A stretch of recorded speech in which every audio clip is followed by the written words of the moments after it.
you're not trying your best and working hard and paying attention, then you're going to get wrecked. The real world is back. And it's really hard. It's going to get very difficult to make money now. So what is the very best way to make money then in 2023? That's a good question, because that's what you should be trying to do. You should be trying to make money, because if you're maximizing. Because if you're a normal person with a normal wage and a normal income and you're focusing on investments, you're making a big mistake, because there's no way you can invest 500 pounds. It's going to grow into, maybe you could pull off a lottery win shitcoin pump or something. But in general, with anything normal outside of this clown world garbage, which has vanished because the real world's back. Because the last 2 years have been clown world. Now the real world's back and it's hard to make money again. There's nothing you can put 500 pounds in without doing any work, and it's just gonna blow up and it's gonna make you a millionaire, right? So if you don't have significant money to invest, you shouldn't be focusing on investments. You should be focusing on how to make more money.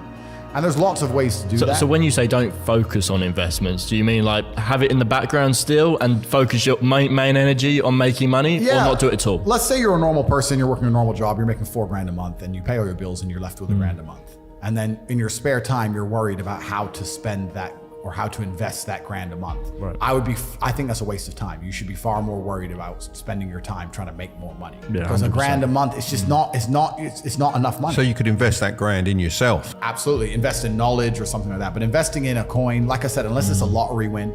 And before I go on to answer the question, I do want to make something clear. I think the last 2 years have been a fantastic period of wealth creation. The money printers were on full, and it was full clown world, and it was bullshit. And a lot of people made money during the clown world and spent it all, and they now think they're going to continue to make money in clown world ways. Yeah, that's not happening. No, the brokies and the wages, you're all going back to McDonald's. If you bought Pooh Dick coin and made 200 grand, and you think you're going to be able to continue to do that for the rest of your life, you're a dumbass. That was a once in a lifetime generational gap where you could pull something off.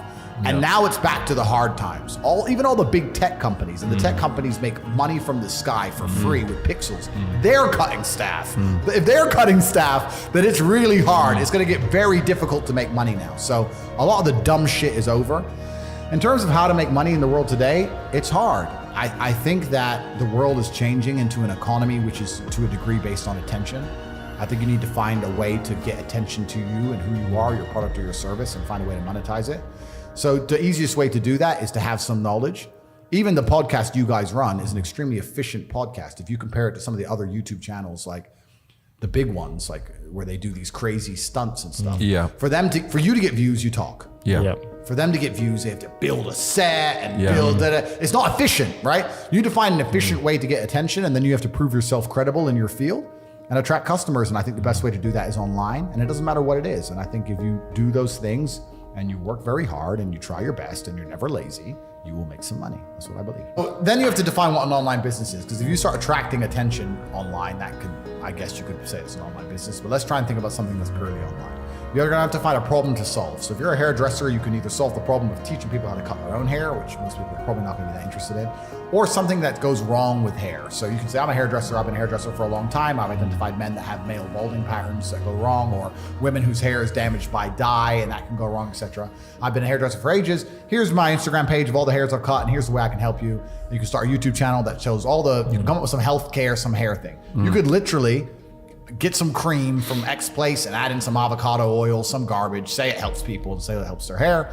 You've been around for a long time and you can establish credibility. You establish credibility based on the fact that you cut hair, you've been around for ages, and you know exactly what you're talking about. You have this cream, you have this product now that has helped X amount of customers. You can give it to your customers and they can start to give you reviews and say, yeah, it works fantastically. You can sell it by your Instagram page for $7 a bottle, and bam, you have an online business. Anything can be done. Right? You can forget about the manual part of the business from that point So it's about on. transitioning. It's about establishing credibility and getting attention. It's almost as well building a brand, knowing what to put into the brand and what to actually discard. Completely. If you establish credibility and you gain attention, you'll make money. So I'll give you another example. I had a friend who was a personal trainer.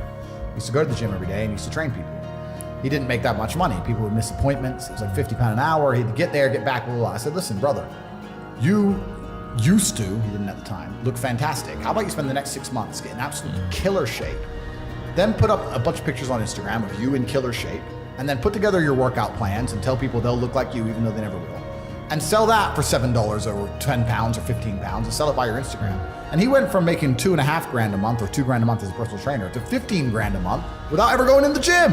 He only went to the gym for himself because he was selling information. So it's funny. That's exactly what I've said to my personal trainer. I was like, read Expert Secrets by Russell Brunson and understand the online world a little bit and move to your business online. Completely. And that's what a lot of people are doing now, but now it's getting more and more competitive. So you have to establish credibility and get attention in a way which is becoming more difficult. Like in the fitness industry, it can be done purely on how you look. You can get some credibility and attention. But especially in the business world now, you have to be very knowledgeable. You have to be because that's the way things go when they get competitive, which is fine. But this all goes back and ties into what we were saying earlier on. If you're not trying your best and working hard and paying attention, then you're going to get wrecked. Another thing I will say to people at home, and I've said this before, every single time I ever spend money, I pay attention to why I spend money. And that gives you a lot of information and a lot of knowledge when it comes to sales and marketing. If I go and I buy some clothes, I am conscious about why did I choose this store instead of that store or that store? What were they doing better? Correct. Is it the branding? Do I know them? Am I familiar with them? Is it because there was no line? Is it because they had a brighter sign? What was it? Oh, there's a line there. There's no line here. So in my physical businesses, which I have in Romania, I have this thing with the staff. I said, there can never be a line. Faster. Dude, I don't want, but it's just 3 people. No, there are people walking past who won't walk in because there's a line, because that's what I do. No line, but you don't want to look empty. No. So you no line until the last customer. Now you talk shit. Yeah. So there's one person. Yes. You have to manage these things. Most people don't micromanage this stuff.